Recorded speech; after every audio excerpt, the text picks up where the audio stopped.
our man Michael received Travis Kelce, Amon Ra St. Brown, and Chris Godwin. And he gave up Rome Odunze, Marvin Harrison Jr. in his own, which is going to be late 26 first. Jesse, what is Michael doing here? Can I address the letter he sent you first? Yeah, this is a pretty good one. Well, it just sounds like a bunch of tears, like whining and crying to me, man. This is fantasy football. We all get injuries, man. This game is as much luck as anything, especially once you get in the playoffs. Michael Casper. This is our co-host, Mike, in case anybody hadn't figured Yes, this it out. is. Desperate times call for desperate measures. Which league was this? Pokemon, gotta Okay, catch them all. So I'm not actually playing against you. But yeah, it was definitely desperate. I feel like you got taken. Yeah. My biggest issue is Austin. Is Travis Kelce startable without Mahomes? I mean, They he are better playing the be Titans. in this trade. He better be with this trade. I do think Minshew's probably going to hyper target him. As you can tell, he lost him the game last week trying to target him when he wasn't open at all. So I do feel like Minshew's going to say, hey, I know that guy, he can catch, and try to throw it near him. Now, whether or not anything comes out of that, I have no idea, but I think I'm fine starting him, but obviously you don't feel as good without Patrick Mahomes back there, but I mean, he definitely could see 10 to 12 targets, and I wouldn't be shocked. Okay. I mean, my worry is that they won't even be able to move the ball. It's not going to be a functional offense. I mean, I know Gardner's not terrible. No, he was all right Like, on the as far- Colts. Like, he was fine. He got it done. All right. I mean, he was Hurts' backup for a little while as well. He's just, yeah, I guess his bigger thing is he's kind of a gunslinger with just like doesn't have the arm to be a gunslinger. So he's going to throw picks. And I don't know if Andy Reid's really going to stand for that. They're not going to throw the ball downfield. Yeah. I mean, maybe. Would you start Kelce or Strange? They play Denver this week, don't they? Yeah. Denver does suck a lot against linebackers, and we are missing, or tight ends, and we are missing one of our safeties. So I might go Strange. Yeah, I mean, it feels like a coin flip, But it is a not coin a flip, bad I one, think. to Yeah. be honest. But I didn't have Especially Strange. if so- Rice doesn't play. Yeah. Yeah. It doesn't If there's no Rice, then it's going to feel like it's going to have to be Kelce.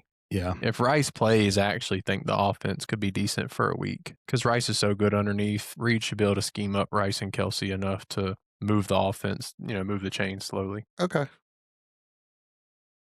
I guess I'm off the ledge a little bit with Kelce. Yeah. No, like I get it. These could be his last couple games of his career. Well, they're let going to alone the be. season. So, I mean, I guess for me, Mike, is how did you value Amon Ra in this trade? So, Because, I mean, the other pieces are auxiliary on your side, in my opinion. So, like, what was Amon Ra's value here? So we have to preface this with Maddie values Amon Ra pretty much above anyone. I feel like as far as he has him wide at like receivers go. three in his ranking, and it's like steady 3. Like, it's not. He stays there no matter who goes 1 and 2 and who's 4 and 5. Like, Amon Ra is always like 3. Yeah. So yes. So when he had started the discussion, it was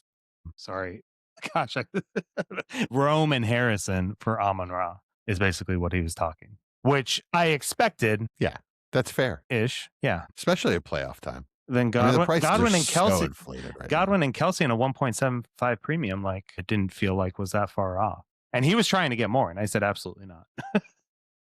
So now. I mean, this Of was, course it was. I mean, and Rome's already ruled out, right? Like, and I guess this is kind of my question for you guys: is what point do you get? Because now I think my starting lineup is decent. Like, I think it legitimately has a pretty good chance. Like, I've got good players on there, but like Rome was just ruled out. So if I wouldn't have made this trade, I would have no chance. Still have my first. Still have 2 young players that we have question marks about. Whereas I've got at least one stud that I know of. Where if it, really tanks next year, maybe I sell him off for a younger player and a draft pick, and try to reverse psychology it. But at what point have you ever gone into the semifinals where you're like literally starting guys that are expected like less than 5 points, and you're like, yep, I'm just going to roll with it and we'll see what happens. At what point do you make a move? I mean, I'm doing that this week in a league, to be honest. Like, I don't feel like my roster's here. I felt like I didn't really deserve to make it that far, and I'm just going to keep rolling with what I have. So I guess my thought process is different. I mean, maybe if I make it next week, then things change, but that league, I still have all my picks. It just doesn't feel like a real winner roster. I mean, I'm starting AD Mitchell, for instance. Like, that's kind of where I'm at. I have no depth on my bench. So like for me, moving two guys we all believe in tremendously in their dynasty outlook. Yes, they have their question marks, especially in the short term. But I mean, both of these players are extremely talented that we believe situations should vastly improve in the future.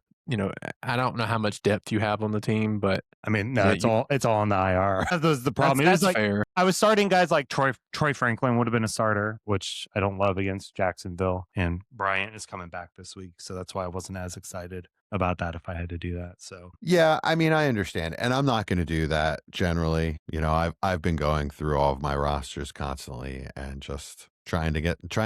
Once you get into the semifinals, I mean, you're one game away from the finals. You kind of owe that to your team to make the moves. Another trade just happened in that league. Chad did it. He did. He got Pickens for Gadsden. Yeah, 0.7. Yeah. It's been a while. So Chad's making moves in that league. Yeah, but I mean, I've got Lamar, Herbert, ETN, obviously tough matchup, but Kyle Pitts, CMC, talking to the mic, sir. Sorry, Kyle Pitts, CMC. Yeah. Lots of guys that if I don't try to win it now, I don't think this is I made it to the semifinals, sit back and see what happens and get, CMC for pennies on the dollar. I don't have a chance to win the ship. Understood. Let's get back to the trade itself. You made it because you want to win a championship. What's it going to look like next year? I mean, depends. I mean, Austin, does Amon Ra go down that much? Mike, I'm not asking you. I work. No, your glasses are too colored on this one. Austin, is there a chance that Mike could come out ahead in this trade a year from now? I mean, there's always a chance when we talk dynasty, of course. I mean, is there a plausible chance? I would say it's 80-20 a loss in the long run. The 20 is really the injury on the young guys. That would kind of be the thing. I mean, unless we just misvalued both of those players as prospects and what we've seen them do at times early in their careers. Between Rome Odunze and Marvin Harrison Jr., we both could easily see avenues at this time next year that are more valuable than Amon Ra themselves. So to give up two of them and a first for, we'll say two players that have some kind of future value. I mean, I don't really see an avenue where Kelce comes back another year. I mean, we've seen stranger things, sure, but the couple leagues I have him, I'm assuming it's the last 2 weeks of his fantasy career. And if that wins you a ship, then that makes stuff worth it at the end of the day. We play to win the game. Y'all told me that last week. So, if those pieces help you win the championship, then sure. But Godwin to me is a huge question mark. I know he's been okay the last 2 weeks since everything's kind of come back together, but I mean, they have 4 receivers that they really like. Evans is a free agent, but he's not going anywhere. I think he retires before he goes to play somewhere else. So between Evans, Godwin, Egbuka, and McMillan, it's a lot of mouths to feed on a weekly basis to see consistent production from fantasy side. So it really falls down to Amon Ra and against those 3 picks for me when substantial value speaks. Okay. I've always liked Godwin. So I mean, I love the player, but it's just really busy there. I'm just worried that he's not going to see. I mean, he needs 8 targets a week to be fantasy relevant enough to be comfortable to start every week, and I just don't know if he's going to get that. All right, well, we'll have to pay attention to what Mike does in that league. Of course we will, because I'm still alive in the playoffs, and so is Chad.